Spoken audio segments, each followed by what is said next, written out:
우리 함께 읽은 이제 요한계시록 1장에 있는 이 말씀을 통해서 하나님께서 주시는 은혜를 우리가 함께 나누기를 원합니다. 이제 드디어 이제 요한계시록을 우리가 보게 되었습니다. 이 대구 샤론교회를 개척하고 2013년도부터 한 장씩 66권의 말씀 한 장씩 창세기부터 이렇게 말씀을 나누는데 이제 와서 이제 요한계시록을 보게 됩니다. 9년 걸렸습니다. 9년. 시간이 꽤 많이 걸렸죠. 66권의 말씀을 이렇게 하나씩 한 장씩 살펴서 이제 여기까지 왔는데 오늘 요한계시록을 이렇게 잘 정리하셔서 하나님의 뜻이 무엇인지를 발견할 수 있는 그런 시간이 되었으면 좋겠습니다.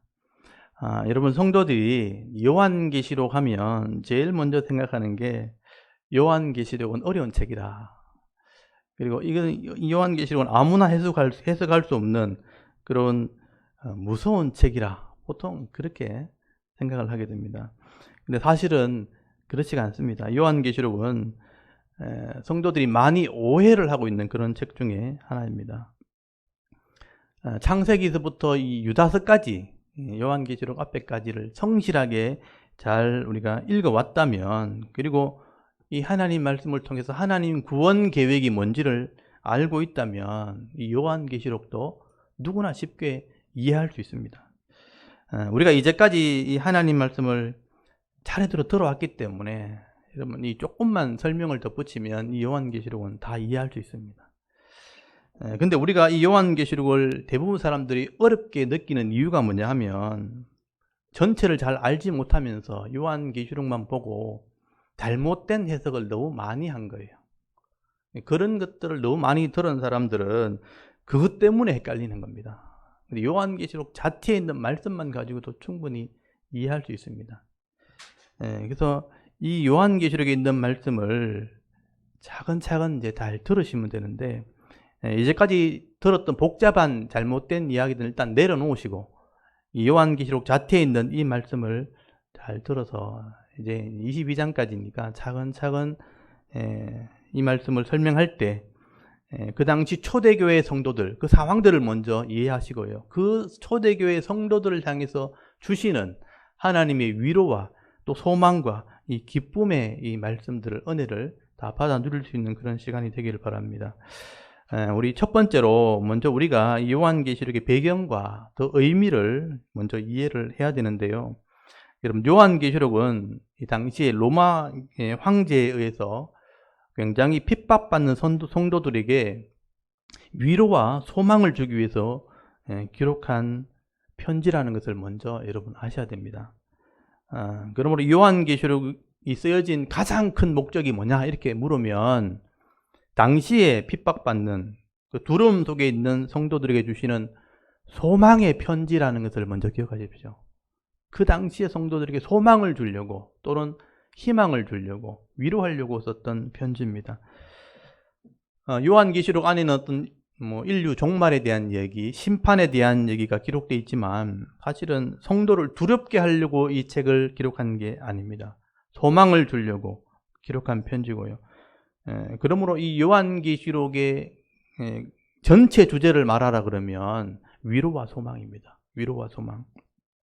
그 당시에 이 로마의 도미티아누스 황제가 사실 그 땅을 다스리고 있었습니다. 이것도 여러분 기억하셔야 돼요.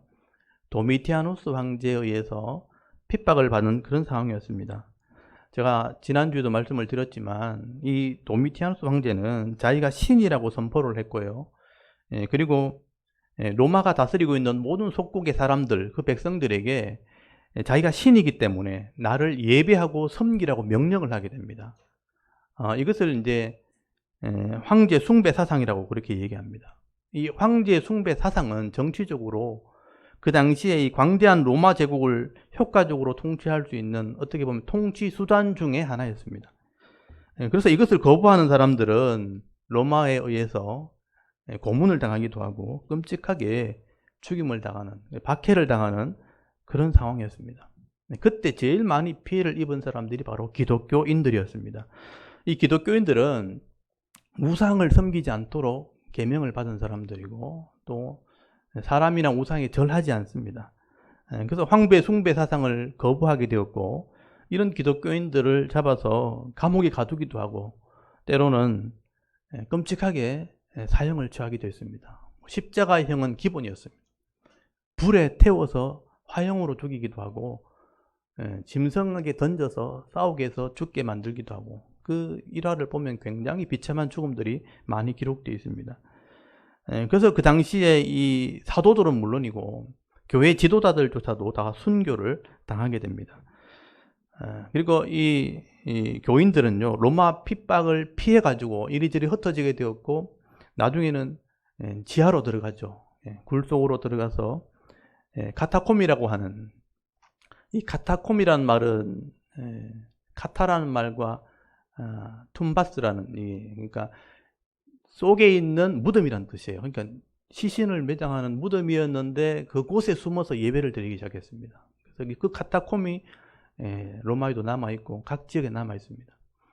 이제 나중에 기독교인들이 터키, 소아시아 지역이 지금 터키거든요. 터키에 있는 지하로 들어가서, 제가 터키 갔을 때 이제 갑바도기아 가면, 그 갑바도기아는 굴들이 굉장히 많아요. 굴들에 숨어서 예배를 드렸고, 나중에 이제 대린 구유라고 하는 곳에 가면 지하 도시를 만들어 놨습니다.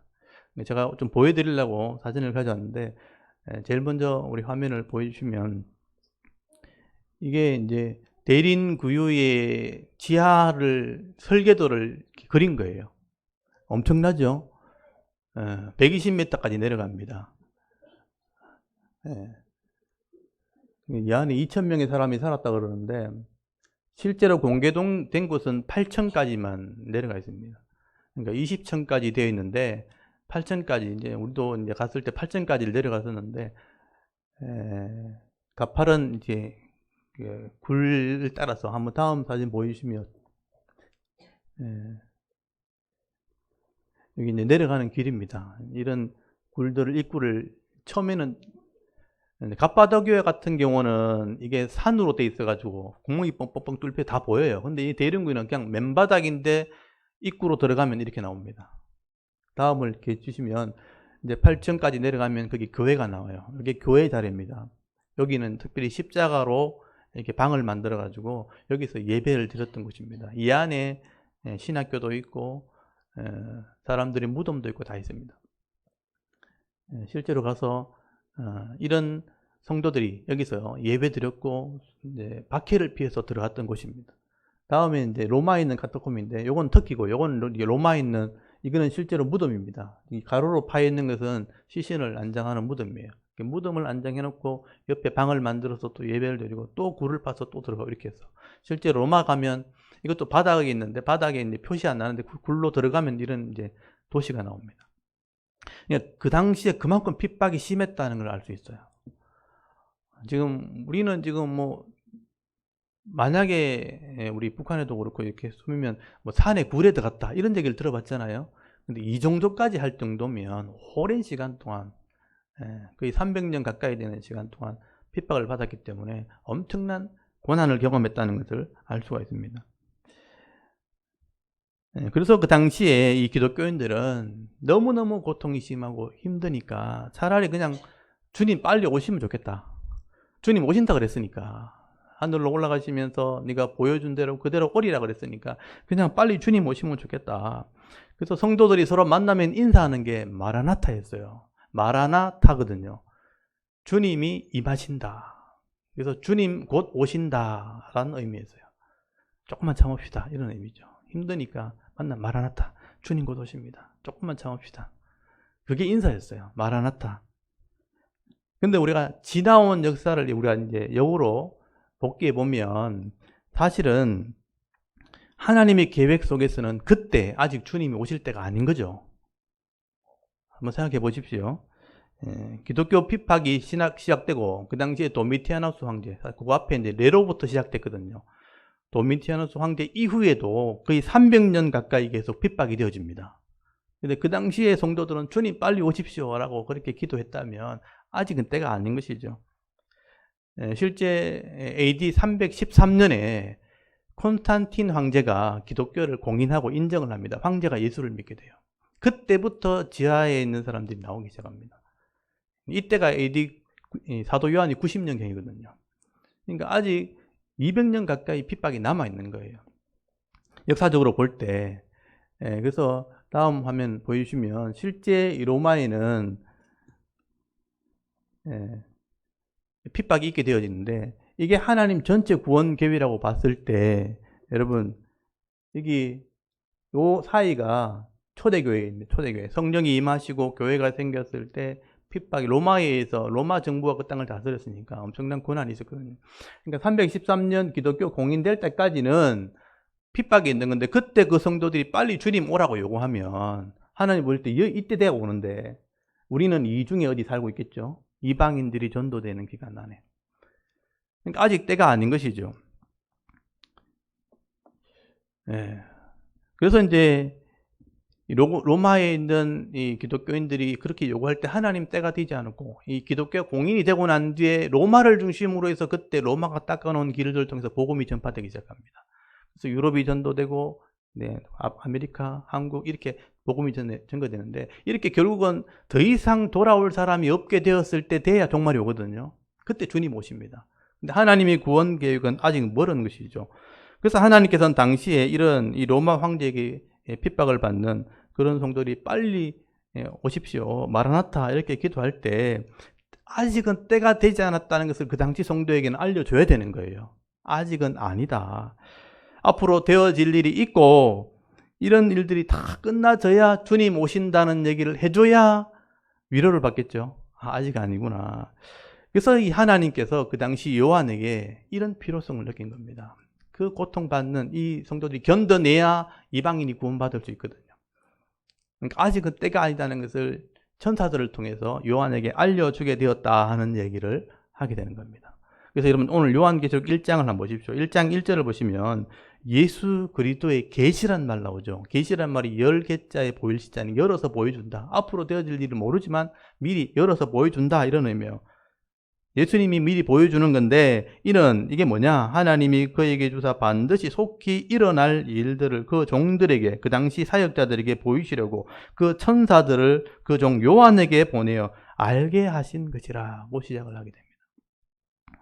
여러분 여기 잘 보시면요. 하나님께서 앞으로 되어질 일을 계시한 거다. 열어서 미리 조금 보여준 거다.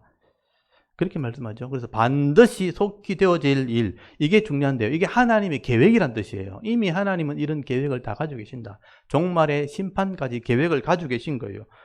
그것을 미리 알려주고 싶었던 거예요. 그래서 천사들을 통해서 어떤 영적인 존재를 통해서 하나님의 구원 계획을 요한에게 그것을 알려준 것이라. 이것은 굉장히 특별한 케이스죠. 요한에게만, 그 당시 요한에게만 알려주신 것입니다. 그래서 요한계시록에 이 예언의 말씀, 요한에게 알려준 말씀을 요한이 기록했고 그것을 알아듣고 읽고 듣고 깨달아서 만약에 순종하는 자가 있다면 이 땅에서는 위로를 받게 될 것이라. 그리고 사명을 감당하게 되어지는 거죠. 그래서 여러분 3절 말씀해 보시면 이 예언의 말씀, 요한이 기록한 것을 읽고 그 다음에 읽는 자, 듣는 자, 그 가운데 기록한 것을 지키는 자 했는데 그 사이에 뭐가 있냐면 깨닫는 게 있어야 돼요. 이게 뭔지 알아들어야 지키죠. 읽었고 들었는데 지키는 것까지 가려면 이해를 해야 되잖아요. 깨닫고 지키는 자라면 복이 있다는 거예요. 때가 가까웁니다. 종말이 가까웠다는 거죠. 여러분 앞에서 앞으로 이루어지게 될 이 일들, 이게 이제 하나님의 구원 계획이라는 것을 여러분 요걸 표시를 해주면 좋겠어요. 앞으로 장차 일어나게 될, 앞으로 속히 일어날 일들은 하나님의 계획을 얘기하는 거다. 하나님의 구원 계획을 우리가 읽고 듣고 깨달아서 이 시대, 지금 내가 살아있는 시대에 순종하게 된다면 내 인생 안에 이런 복을 받게 되어지는 겁니다. 근데 여기서 앞으로 되어질 일이라는 게 여러분 이걸 오해하면 안 되죠. 앞으로 되어질 일을 알 수 있겠구나. 이거는 개인의 어떤 미래를 얘기하는 게 아니라는 걸 아셔야 돼요. 내 인생의 어떤 미래, 내 개인에 일어날 일들을 알 수도 있겠구나라고 착각하시면 안 되는 거죠. 여러분, 각 개인의 이 미래는요, 알 수 없도록 돼 있어요. 성경에 분명히 기록되어 있습니다. 인간의 각 개인의 미래는 절대로 알 수도 없다. 그렇다면 여기서 앞으로 되어질 일들은 하나님의 구원 계획을 말하는 것입니다. 그래서 이런 하나님의 구원 계획을 알고 현재 이런 말씀을 따라 지혜롭게 사는 자는 복을 받도록 되어 있는 것이죠. 근데 여러분, 이 말씀을 보고 요한이 봤으니까 나도 좀 봤으면 좋겠다. 이게 엉뚱하게 막 하나님께 보여달라고 기도하면 안 됩니다. 요한에게 보여준 거 나도 보여달라고. 이건 특별한 케이스라는 걸 아셔야 돼요. 그래서 그거 보여달라고 이렇게 하나님께 간구하게 되어지면 하나님이 참 곤란합니다. 자꾸 보여달라 하니까 하나님 절대로 보여줄 수 없어요. 근데 이 영적인 존재, 귀신이 내가 하나님이라고 보여줄 때가 있단 말이에요. 거기에 쏘면 안 되는 겁니다. 여러분, 이 말씀을 제대로 이해하지 못하기 때문에 한국 사람도 욕심이 많아가지고 자꾸 보여달라 그런단 말이에요.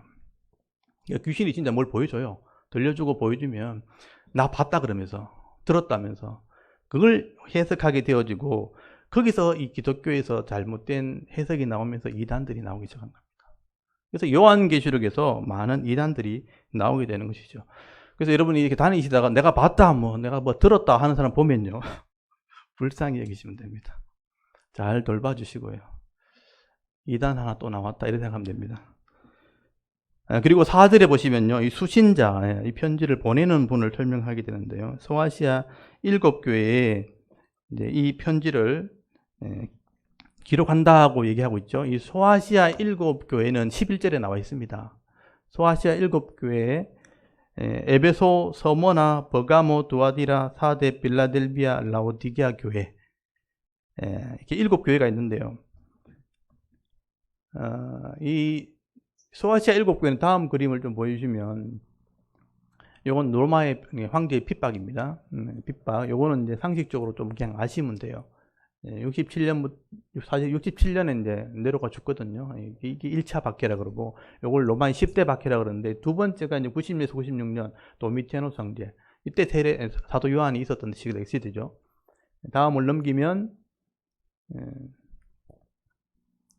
313년까지 콘스탄틴 황제가, 그 다음에 여기 갈레리우스 다음에 이제 콘스탄틴 황제가 되는데, 이때까지가 이제 기독교 핍박하는 기간이에요. 이게 300년 가까이 됩니다. 여기 소아시아 7교회가 여기죠. 에베소 교회가 중심이 된 거예요. 에베소 교회 여러분 기억나시죠? 바울이 복음을 전하면서 디모데에게 이 교회를 맡겼잖아요. 순교하면서. 나중에 이제 이 교회를 사도 요한이 사역을 하게 됩니다. 그리고 여기서 배출된 제자들이, 바울이 3년 동안 가르쳤던 제자들이 흩어지면서 이런 7교회를 형성하게 되어지는데, 에서버두 사빌라 이렇게 외우면 돼요. 서무나, 버가모, 두아디라, 사데, 빌라델비아, 라오디게아 교회. 이 7교회는 지금도 그 흔적들이 남아 있습니다. 그래서 다음 그림 보여주시면, 여기 이제 에베소, 근데 그 당시에 실제 있었던 교회터는 남아있지 않아요. 다 이렇게 무너지고 없고, 이제 도시의 흔적이 남아있는 거죠. 여기 에베소의 유명한 도서관입니다. 여기에 교회가 있었을 거라. 요 도서관 딱 넘어가면 저작거리, 장터가 나옵니다. 거기서 바울이 복음을 전했던 것이에요. 다음이 이제 서머나. 유일하게 이 교회만 지금도 예배가 드려지고 있습니다. 다 이렇게 폐허로만 남아있는데 여기서만 예배가 드려지고 있어요. 서머나 교회. 지금 여기는 이제 성당입니다. 성당. 예배가 드려져 있고, 그래서 버가모. 여기도 이제 터만 남아있죠. 이 버가모 교회가 특징인 게 뭐냐면, 큰 벽으로 된 게 신전이에요. 신전 안에, 신전이 무너지는 그 안에 교회를 세운 거죠. 요거는 신전이고 요거는 교회터입니다. 그래서 신전 안에 교회가 세워진 유일한 경우죠. 그래서 버가모 다음에는 두아디라, 여기도 교회 터만 남아 있습니다. 에서부도 라오디게아, 라오디게아도 이것도 신전이에요. 신전. 여기 신전, 엄청난 거기 신전이 있고 그 옆에 조그만한 교회가 있습니다. 여기 이제 사대교회 터입니다. 에서부도 빌라델비아, 여기는 기둥만 남아 있죠. 이 앞에 보이는 게 이제 해교 사원입니다. 그러니까 이슬람 사원이죠. 그래서 이슬람이 그 지역을 관리하고 있습니다. 그래서 기둥만 남아있는 이 빌라델비아 교회, 그 다음에 라오디게아 교회, 여기도 이제 도시의 흔적만 남아있습니다. 이렇게 7교회가 세워진 곳에 지금 흔적만 남아있고, 복음이 증거됐다는 흔적만 남아있는데, 나중에 기회가 되면 여러분 한번 가보십시오. 가게 되면 이런 지역을 보게 될 것입니다. 이렇게 소아시아 7교회에 편지를 하게 되는데 누가 편지를 쓰게 되었는가? 여러분 거기 5절에 보시면요. 여기도 잘 보셔야 돼요. 땅의 임금들의 머리가 되신 예수 그리스도가 이 편지를 썼다. 예, 거기 보시면요. 그 당시에 땅의 임금이 누구냐면 로마 황제예요. 그 로마의 지배를 받고 있는 사람은 대부분 다 자기 나라의 분봉왕처럼 황제의 신하처럼 왕이 다 있었거든요. 이스라엘도 그 당시는 분봉왕이 다스렸어요. 예, 그래서 이제 분봉왕이 다스렸는데 헤롯 가문이 다스렸잖아요. 근데 실제 왕은 로마 황제인 거죠.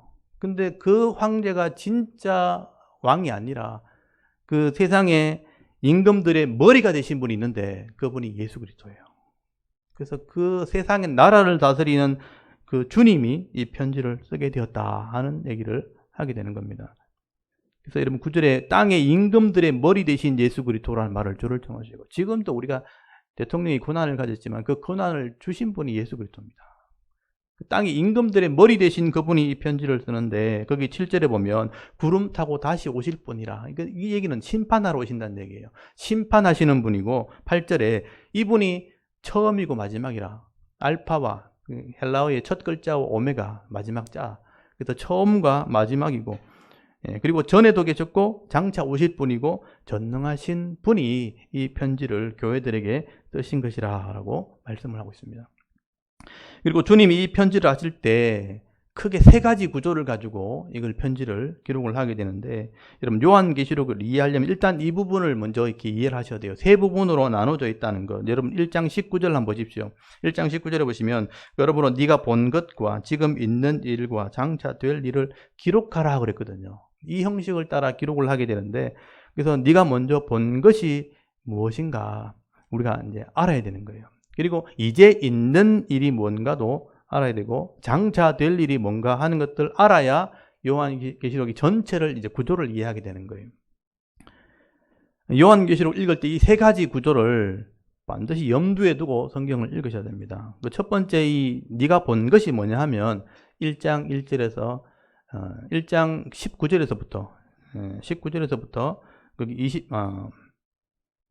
1장 9절부터죠. 9절부터 나눠지는 그 내용이죠. 9절부터 20절까지 전체를 네가 본 것으로 보시면 됩니다. 그러니까 1장이 네가 본 것이라고 보시면 돼요. 그 다음에 두 번째가 이제 있는 일은 요한계시록 2장 3장입니다. 그 당시에 7교회의 상황들을 설명한 것이고요. 그 다음에 세 번째 장차 될 일이 4장부터 나오는 일들이에요. 여러분 4장 1절 한번 펴보세요. 이 세 가지 구조를 먼저 이해하셔야 됩니다. 4장 1절에 보시면 이 일 후에 내가 보니 하늘에 열린 문이 있는데 내가 들은 바 처음 내게 말하던 나팔소리 같은 그 음성이 이르되 이리로 올라오라. 이후로 마땅히 일어난 일을 내가 네게 보이리라. 여기 마땅히 일어날 일이라고 되어 있죠. 여기에 장차 될 일이에요. 그러니까 앞에 나오는 장차 될 일, 1장 19절 거기 뒤에 보면 장차 될 일하고 똑같은 단어인데 여기는 장차 될 일이라고 번역하지 않고 마땅히 될 일이라고 번역을 해놓은 거예요. 사실 똑같은 단어예요.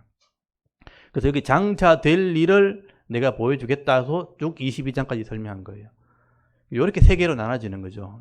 네가 본 것은 1장, 2장, 3장은 이제 있는 일, 4장부터는 장차 될 일을 요한이 기록을 하게 되었다 하는 것을 우리가 먼저 이해를 해야 됩니다. 이 세 가지 구조를 일단 나눠 놓으시고 먼저 이해하시고, 오늘은 1장을 나눠야 되기 때문에 1장은 요한이 그 당시에 네가 본 것이랍니다. 본 것. 그래서 여러분 9절 말씀을 한번 보시면 9절에 한번 보십시오. 나 요한이 로마 황제에 의해서 여기 보시면 예수를 증언했다는 것 때문에, 예수님이 복음을 증언한 것 때문에 반모란 섬에 유배가 되어서 있었다. 채석장, 거기 채석장입니다. 돌을 깨고 나르는 곳입니다. 그런 노동을 할 때죠. 유배가 된, 우리 식으로 표현하면 귀양 간 겁니다. 근데 그날 어느 날 주일날 아침에 하나님께서 나팔 소리 같은 큰 소리를 말하죠. 큰 음성의 소리를 들었다는 거예요. 그래서 10절 말씀을 보시면요, 주의 날, 이 주의 날이 이제까지 안식일 개념에서 주일로 처음 바뀐 게 이 날이에요. 주일날, 오늘날 주일이죠. 주일날 내가 성령에 감동되어 내 뒤에서 나는 나팔 소리 같은 큰 음성을 들었다고 되어 있고요. 이르되 네가 보는 것을 두루마리에 넣어서 에베소, 서무나, 버가모, 두아디라, 사데, 빌라델비아, 라오디게아 등 7교회에 보내라, 이런 말을 들었다는 거예요. 너무 큰 소리라서 그 나팔 소리가 나는 곳을 이렇게 향해서 고개를 돌렸다고 되어 있죠. 그래서 이 소리를 듣고 7교회에 편지를 써라 하는 소리를 듣고 뒤를 돌아봤는데 이 말이죠. 그래서 그 12절에 몸을 돌이켜서 그 소리 나는 곳을 딱 돌아보는 순간에 딱 본 게 있다는 거예요. 그게 본 것, 네가 본 겁니다. 19절에 나오는 네가 본 것. 그래서 여러분 거기 12절에 몸을 돌이켜서 나에게 말하는 음성을 알아보려고 돌이킬 때 7 촛대를 보았는데 돼 있죠. 보았는데를 줄쳐놓으시면 돼요. 이건 환상입니다. 환상. 어떤 그림, 이미지를 본 겁니다. 그래서 제일 먼저 본 게 7 촛대고요. 그리고 그 촛대 사이에 거니시는 여기 한 분을, 인자 같은 이를 보게 되죠. 13절에 보면 촛대 사이에 인자 같은 이가 나오죠. 인자 같은 이. 어떤 사람 모양 같은, 인자는 사람의 아들이란 뜻이죠.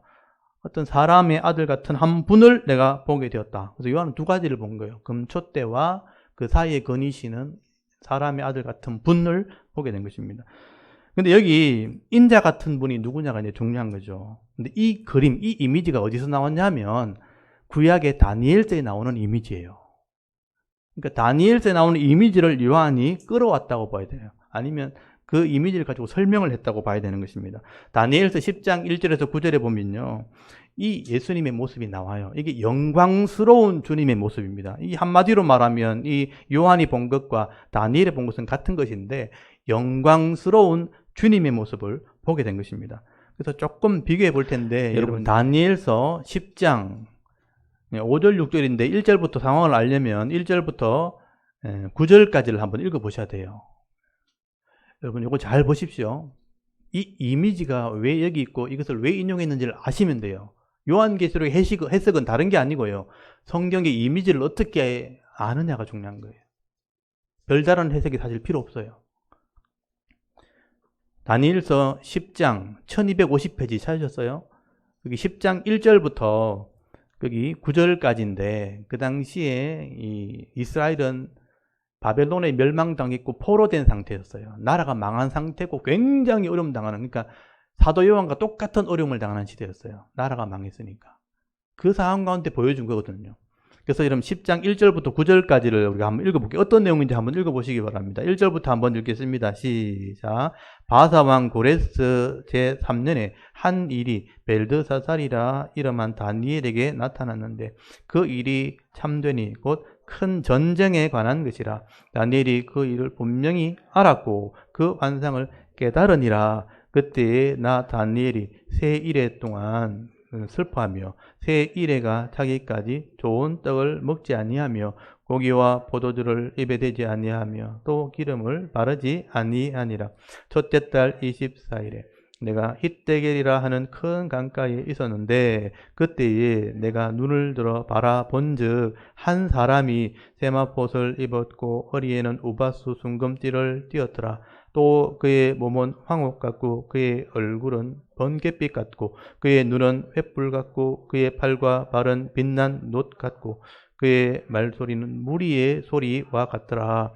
이 환상은 나 다니엘이 홀로 보았고 나와 함께한 사람들은 이 환상은 보지 못하였어도 그들이 크게 떨며 도망하여 숨었느니라. 그러므로 나만 홀로 있어서 이 큰 환상을 볼 때 내 몸에 힘이 빠졌고 나의 아름다운 빛이 변하여 썩은 듯 하였고 나의 힘이 다 없어졌으나 내가 그의 음성을 들었는데 그의 음성을 들을 때에 내가 얼굴을 땅에 대고 깊이 잠들었느니라. 아멘. 이게 보면 10장 1절에 그 고레스 왕 3년에 고레스가 페르시아 왕입니다. 그래서 바벨론을 점령했을 때 다니엘이 거기 있었거든요. 그때 다니엘이 한 환상을 봤는데 1절 중간에 큰 전쟁의 환상을 봤다고 돼 있죠. 이게 150년 전쟁의 환상이에요. 실제 다니엘 이후에 이게 일어납니다. 그래서 150년 동안 이 셀루커스 왕조와 프톨레미 왕조가 이스라엘을 지나면서 150년 동안 전쟁하니까 이스라엘이 얼마나 고통을 당했겠어요. 왔다 갔다 하면서 북쪽에서 내려오고 남쪽에서 올라오고 이렇게 고통당하는 환상을 봤다는 거예요. 그러니까 이 다니엘 입장에서는 70년 포로 생활 가운데 이스라엘 백성이 엄청난 고난 당하는 걸 본 거예요. 그러니까 굉장히 슬프죠. 그래서 밥도 못 먹었다고 돼 있잖아요. 그렇게 이렇게 좌절하고 있을 때 5절에 보십시오. 그 좌절하고 있을 때 눈을 들어 또 보니까 하나를 또 봤죠. 이게 중요한 거예요. 한 사람을 본 거예요. 아까 인자 같은 분이에요. 그게 영광의 주님이었어요. 세마포옷을 입고 이 제사장의 옷입니다. 금띠를 띠고 몸은 황옥 같다. 그러니까 노란색 빛나는 보석 같다 이런 의미예요. 황옥 같다. 그리고 얼굴은 빛나고 또 팔다리는 녹과 같다. 황동처럼 빛났다는 거예요. 그래서 큰 무리의 소리 같은 걸 들었다는 거죠. 그래서 실제로 이 환상을 다니엘 혼자 봤는데 보고 난 뒤에는 죽은 자처럼 되었다. 이런 표현이거든요. 그래서 이 얘기가 뭐냐면 당시에 이스라엘이 고통당할 때 바벨론에게 망하고 다음 페르시아에게 점령당하고 그 다음에 헬라가 지나가고 다음에 로마가 지나가는 그런 고통을 당하게 될 텐데 여러분 그때 이런 제국들이 그 땅을 다스리게 되었을 때 이 제국이 다 이 땅을 다스리는 게 아니고 제국 위에 그 제국들을 지배하는 분이 한 사람 있었다는 거죠. 그게 영광의 주님이에요. 그러니까 주님이 이 역사를 주관하고 있다는 걸 보여준 거예요. 그래서 이 이미지가 굉장히 중요한 것입니다. 여러분 이 당시 요한도 이미지를 받는 것은 다니엘서의 이미지를 그대로 이렇게 보여준 것입니다. 그래서 이게 이스라엘 백성들만이 사용한 독특한 문학 형식 중에 하나예요. 이미지 언어라는 거예요. 그래서 환상으로 표현되어 있기 때문에 이미지를 보면 메시지가 전달되는 그런 형식을 이미지 언어라 그래요. 이미지 언어라 그러는데 이런 이미지 언어를 우리가 이해해야지만 그 뜻을 우리가 알 수 있게 되어지는 것이죠. 그래서 요한도 다니엘이 보았던 이미지와 요한이 본 이미지는 같은 거예요. 그 바벨론 페르시아가 지배하고 로마가 지배할 당시에 그 제국들이 왕이 이 땅을 다스린 줄 알았는데 영광의 주님이 그 땅을 지배하는 것을 봤다는 거죠. 그래서 다니엘은 그 당시에 위로를 받은 거죠. 아, 우리 백성을 하나님이 지키시는구나. 그래서 요한도 똑같다는 것이죠. 요한이 지금 모습은 다니엘이 보았던 그 영광의 주님 비교해보면 똑같은 내용입니다. 영광의 주님이 지금 다스리고 있다. 로마가 지금 이 땅을 지배하고 있고 로마의 황제가 이 땅을 다스리는 것 같지만 여러분 그 임금들의 머리 대신 예수님이 영광의 주님이 그 땅을 다스리고 있다는 것을 지금 보여주고 있는 것이죠. 그래서 여러분 이 하나님께서 이 구약의 이미지를 가지고 지금 메시지를 전달하는 이유가 뭐냐 하면 그 당시에 로마가 지배하고 있었고 로마가 이 사도 요한이 쓴 편지들 다 검열을 하고 있는 거죠. 근데 로마인이 봤을 때는 이해가 안 되는데 성경을 아는 사람이 보면 이해가 되는 거예요. 조금만 설명을 하면. 그래서 그 편지가 남아있을 수 있었고 전달되게 되는 것입니다. 그래서 다른 사람이 보면 이방인이 보면 알 수 없는데 유대인들 그 당시에 성경을 구약 성경을 잘 알고 있는 사람이 봤을 때는 누구든지 이것을 이해할 수 있는 그런 이미지 언어를 사용했다는 거. 그래서 유대인들은 이것을 다 이해를 하게 되는 겁니다. 그래서 요한계시록을 우리가 이해하려면요 구약의 이런 이미지를 명확하게 알고 있어야 돼요. 다니엘이 봤던 이미지가 무슨 의미인지를 알면 요한이 봤던 이미지도 이해가 되어지는 것이죠. 그래서 우리가 이 이미지를 잘 모르면서 대부분의 이제 학자들이나 신학자들이나 목사님들도 마찬가지지만 이런 구약의 이런 이미지들을 잘 이해하지 못하고 이것을 요한계시록에 있는 이미지로만 그냥 억지로 해석을 해버리면 그때부터 문제가 되기 시작합니다. 자의적인 해석이 돼버리는 것이죠. 오류에 빠지게 되는 것이죠. 또 그걸 주장해버리면 결국은 하나님의 뜻과는 전혀 관계없는 그런 이단 사상이 돼버리는 겁니다. 그렇기 때문에 요한계시록에 나오는 이런 이미지 언어를 이해하려면요 구약을 충분히 이해해야 되고요. 또 구약에 나오는 그 이미지를 명확하게 알고 있어야 되는 것입니다. 그래서 이 내용만 구약에 있는 내용만 분명히 알고 있으면 요한계시록은 쉽게 이해될 수 있다 하는 것도 여러분 아셔야 돼요. 제가 이제 구약을 굉장히 중요하게 여기는 이유는 뭐냐면 성경은 이 구약의 이미지를 벗어나지 않습니다. 요한계시록에 나오는 모든 이미지 있죠. 그림들 있잖아요. 환상으로 표현되어 있지만 구약에서 다 나온 겁니다. 그럼 구약을 모르면 진짜 모르는 거예요. 그러니까 엉뚱한 해석을 할 수밖에 없어요. 이걸 분명히 여러분 기억하십시오. 그래서 오늘 인자 같은 분이 누구냐? 다니엘이 보았던 이 땅을 다스리는 영광의 주님이다 하는 것을 먼저 이해하시면 돼요. 그 영광의 주님이 뭘 하시는지를 보시면 됩니다. 그래서 이 인자 같은 분이요 어떻게 되어 있는가 보십시오. 오늘 요한계시록 1장으로 돌아오면 이 인자 같은 영광의 주님이 오른손에 이 권능을 상징하는 오른손에 7별을 잡고 있다고 되어 있고요. 그리고 그 7 촛대 사이를 서 있었다, 거닐고 계셨다라고 표현을 하게 되는 것이죠. 여러분, 이 요한은요, 이 영광의 주님을 보는 순간에 다니엘처럼 죽은 자처럼 되어 있다 그랬죠. 그래서 그 영광의 주님의 그 보는 순간에 자기가 아무것도 아니라는 것을 알게 된 것이죠. 그래서 17절 말씀 보시면 이 영광의 주님이 그 죽은 자 같은 요한에게 위로하는 말씀을 하시게 됩니다. 여러분 17절 한번 잘 보십시오.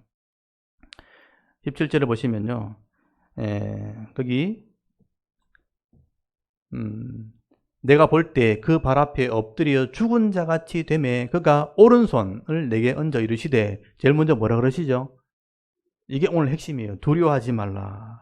내가 처음이요 마지막이니 곧 살아있는 자라. 내가 전에 죽었으나 볼지어다 이제 세세토록 살아있어 사망과 음부의 열쇠를 가졌노라. 그렇게 말씀합니다. 여러분, 이 사도 요한은요 3년 동안 예수님의 제자로 따라다닌 사람이죠. 사도 요한은요 이 12제자 중에 제일 어린 제자였어요. 그래서 예수님께 사랑을 제일 많이 받은 사람이에요.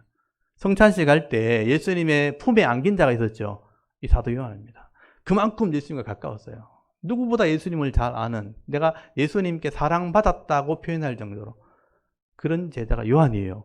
근데 이 요한이 지금 본 예수님 모습은 그 모습 아니죠. 보는 순간 죽은 자처럼 돼버렸잖아요. 그러니까 이 땅에서 예수님을 봤던 그 모습이 아닌 이 땅을 다스리는 영광의 주님 모습을 보게 된 것이죠. 그 영광의 주님께서 이 땅을 다스린다, 이 땅을 심판하신 분이다, 그 주님을 눈으로 보게 된 것이고요. 그리고 이 주님이 요한에게 지금 말씀하는 게 내가 처음이고 내가 마지막이다. 내가 세세토록 영원토록 살아있다. 그리고 중요한 건 사망과 음부의 열쇠를 내가 가지고 있다. 여러분, 사망은 죽음이죠. 음부에 들어가는 열쇠를 주님이 가지고 있는 그 권세를 말씀하고 있는 것이죠. 이 말은 좀 설명을 하면 내가 허락 없이는 어떤 사람도 죽을 수 없다는 뜻이에요. 열쇠를 가지고 있는 분이니까. 내가 허락 없이는 음부에 들어갈 수 없다. 그러니까 두려워하지 말라라고 말씀하신 거예요. 여러분, 세상 사람들은 지옥의 문을 지키는 게 누구라고 알고 있습니까? 들어보셨어요? 세상 사람들, 성경을 모르는 사람들은 지옥의 문에서 누가 지키고 있습니까? 세상 사람들, 맞습니다. 염라대왕 들어봤어요? 염라대왕이 지킨다고 돼 있죠. 근데 염라대왕이 지키는 게 아니고 영광의 주님이 지키고 있다는 겁니다. 사망과 음부의 열쇠를 쥐고 있는 분이 이 사도들을 지키고 있다. 여러분 생명을 지키고 있다. 그러니까 두려워할 것 없다는 메시지를 주는 거예요. 1장의 주제는 두려워하지 말라는 거예요. 두려워하지 말라. 이 영광의 주님이 이 땅을 지금 다스리고 있어요. 왕을 다스리고 있고 지금도 살아서 역사하고 계시고 그리고 음부의 열쇠를 가지고 있기 때문에 두려워하지 말라고 메시지를 준 겁니다. 여러분, 이 두려워하지 않는 이유가 또 하나 더 있는데 그거 좀 이따 설명드리고 20절 말씀부터 먼저 한번 보십시오. 20절 보시면요, 두려워하지 말라는 가장 큰 이유가 뭐냐면 네가 본 것은 네 오른손에 7별의 비밀 그리고 7촛대라. 7별은 교회의 사자요. 이게 해석이죠. 7촛대는 7교회니라. 여러분, 이 해석을 20절을 줄을 쳐놓으시고요. 요한이 본 게 7촛대와 7별인데 그 7별을 비밀이라고 표현되어 있죠. 7별의 비밀, 미스테리온, 미스테리 또는 시크릿이라고 되어 있는데 아무나 알지 못하는, 아는 사람만 아는, 그게 뭐냐, 이 별이 7교회 사자라고 되어 있죠. 그 당시에 지도자들 말이야. 교회 지도자들, 순교당하는 그런 지도자들. 근데 여러분, 사망과 음부의 열쇠를 누가 쥐고 있습니까? 그 지도자가 순교당하지 않는 것은 누가 결정을 하겠습니까? 그러니까 두려워할 이유가 없다는 거예요. 때가 되면 가시는 겁니다. 그 얘기를 하고 있는 거예요. 근데 일반 사람이 볼 때는 지도자들이 순교를 당하면 두려워하죠. 근데 주님이 그것을 결정한다는 것을 알아라는 거예요. 그리고 이번 7촛대는 뭐냐? 7촛대는 제일 마지막 절에 나오죠. 7교회라, 에클레시아라고 돼 있어요. 7교회 사이에, 7촛대 사이에 주님이 서 있죠. 그 주님이 그냥 주님이 아니잖아요. 영광의 주님이 서 있잖아요. 그 얘기는 뭐냐면 7교회를 하나님이 지키고 있다 하는 것을 말씀을 하고 있는 겁니다. 그 당시에는 지하에 숨어서 또 굴 속에 숨어서 예배드리고 있는데 그 교회를 주님이 지키고 있다 하는 메시지를 전하고 있는 것이죠. 여러분, 이렇게 요한이 본 것은 뭐냐 하면 영광의 주님이 오른손에 능력의 손으로 그 사자들을 붙들고 있다는 거예요. 이게 그림이 주는 이미지입니다. 7 교회를 영광의 주님이 지키시고 있다. 이게 오늘 성경의 해석이잖아요. 이거 누구나 이렇게 읽어보면 이 설명만 들으면 충분히 이해할 수 있죠. 이게 성경의 해석이고 주님의 해석입니다. 그래서 너희들이 두려워할 이유가 없다. 로마 황제가 그 땅을 다스리고 있고 핍박을 가하고 있고 너희들은 굴 속에 숨어 있고 지도자들은 순교를 당하고 죽어나가는 것 같지만 사실은 이 교회 지도자들은 주님이 붙들고 있는 겁니다. 그리고 엄부의 열쇠를 가진 분께서 교회 이 지도자를 오른손으로 붙들고 있기 때문에 걱정할 이유가 없다. 저도 마찬가지입니다. 저는 죽는 일을 위해 두려워할 일이 별로 없죠. 죽으면 천국 가는 것이고 이 땅에도 주님이 지키신다면 견디면 되는 거잖아요. 지나가면 되는 겁니다. 영광의 주님이 교회 사이에 서 있다는 건 뭐냐면 교회를 다스리고 있다, 지키고 있다 하는 것을 이미지로, 그림으로 보여주는 것이죠. 그래서 결론이 뭐냐? 두려워하지 말라. 염려하지 말라. 당시 초대교회 성도들에게는 이게 위로의 말씀이죠. 위로의 말씀. 눈에 보이는 현실은 굉장히 절망적이고 눈에 보이는 현실이 굉장히 고통스러운데 하나님께서 보여주시는 것은 걱정하지 말라는 거예요. 두려워하지 말라. 그걸 믿으면 위로가 되어지는 것이죠. 여러분도 이 이미지를, 영광의 주님의 이미지를 마음속에 여러분 새겨놓을 수 있기를 바랍니다. 여러분, 엄부의 열쇠를 가진 분이 여러분을 지키고 있는 것입니다. 죽는 일 외에 어떤 일이 있어도 여러분 질병이나 여러 가지 재난이나 여러 가지 고난이나 고통이 와도 주님이 다 아십니다. 아시고 견디게 하시고 또 때가 되면 하나님이 데려가시는 것이죠. 그것을 믿는다면 우리가 두려워할 이유가 없는 겁니다. 당당하게 여러분의 주신 사명 감당하시면 돼요. 저의 사명, 여러분의 사명, 그 영광의 주님을 바라보시면서 사명을 감당할 수 있기를 바랍니다. 그리고 두 번째 하나 보여준 게 4장, 5장에 나오는 건데 이거는 제가 다음에 말씀드릴 건데 4장, 5장 두 장은요. 하늘의 예배의 모습을 보여줍니다. 그걸 천상 예배라고 그래요. 하늘 위에서 드리는 예배의 모습을 요한에게 보여주게 되는데 지금 그 당시에 이 땅에서는요. 고난을 당하면서 굴 속에 숨어서 카타콤에 숨어서 예배를 드리는 그런 초라한 모습이 그 당시 예배 모습이었어요. 근데 그 순간에도 하늘에서는 이런 영광의 예배가 드려지고 있다는 겁니다. 그래서 그 굴 속에서 예배드리는 성도들이 지금은 여기서 예배드리지만 우리가 주님 나라 가면 그 영광스러운 예배에 참여할 수 있다는 위로하는 말씀, 소망의 말씀을 주신 거예요. 그래서 우리가 생명을 다하게 되어지면 지금도 천상에서는 이런 예배가 드려지는 그 모습을 정확하게 알고 있다면 지금은 여기서 예배드리지만 우리가 거기에 참여할 사람들이라 하는 소망을 가지게 되는 거예요. 그래서 4장 5장을 명확하게 알고 있어야 됩니다. 그 예배가 어떤 모습인지를. 그러면 우리가 드리는 예배는 이제 저 예배에 우리가 참여할 자라는 소망을 가지고 이 땅에서 예배를 드리게 되는 것이죠. 그래서 우리가 이 땅에 있는 동안 눈에 보이는 것밖에 없어요. 내 눈에 시야에 보이는 것 별로 안 돼요. 얼마 안 되거든요. 이것 때문에 두려워하거나 기죽거나 그렇게 낙심하지 말라. 도리어 힘내고 담대하라. 오늘 1장은 그렇게 말씀을 하게 되는 것이죠. 여기까지가 이제 요한이 본 것에 대한 해석입니다. 그런데 2장, 3장은 이제 있는 일, 그 당시에 7교회에 칭찬받을 일과 책망받을 일을 이제 기록을 하게 되고 4장 이후에는 이제 장차 되어질 일들을 설명을 하게 됩니다. 그러면 우리가 이 요한계시록을 보면서요. 지금 이 땅에 눈에 보이는 이 교회의 모습만 보고 불합리하고 여러 가지 재난이 있고 고통이 있고 분쟁이 있는 이런 교회만 보고 실망할 필요가 없습니다. 그래서 말씀에 기록된 대로 장차 되어질 일들 이것이 무엇인지를 분명히 깨닫고 우리가 믿음으로 한 걸음 한 걸음 살아가게 되어질 때 우리가 하나님 나라를 이루게 되어지는 그런 은혜를 누리게 되어지는 것입니다. 여러분 지금 그 당시에 굴 속에서 카타콤에서 예배하는 성도들이 이 요한의 이 글들을 그 당시에 요한의 설명으로 이해를 했다면 분명히 위로를 받았을 거고 소망으로 그 핍박들을 다 견뎌냈을 겁니다. 근데 그런 해석이 우리한테 지금 있어야 되는 것이죠. 오늘 저와 여러분이 여러분 삶을 한번 돌아보십시오. 우리 교회가 지금 코로나 때문에 2년 동안 엄청난 고통을 당했죠. 위협을 당하기도 하고 예배를 마음대로 드리지 못해가지고 여러 가지 방해를 받기도 하고 어려움 가운데 지금 예배를 지나면서 힘들다 이렇게 얘기하잖아요. 또 물론 각 개인적으로 여러 가지 재난도 있을 수 있고 고통도 있을 수 있고 질병도 있을 수 있습니다. 그러나 우리가 이런 예배를 멈추지 않고 우리가 지금 영상을 통해서 지금 예배를 드리고 있고 말씀을 가르치는 일을 지금 멈추지 않는 이유가 뭐냐?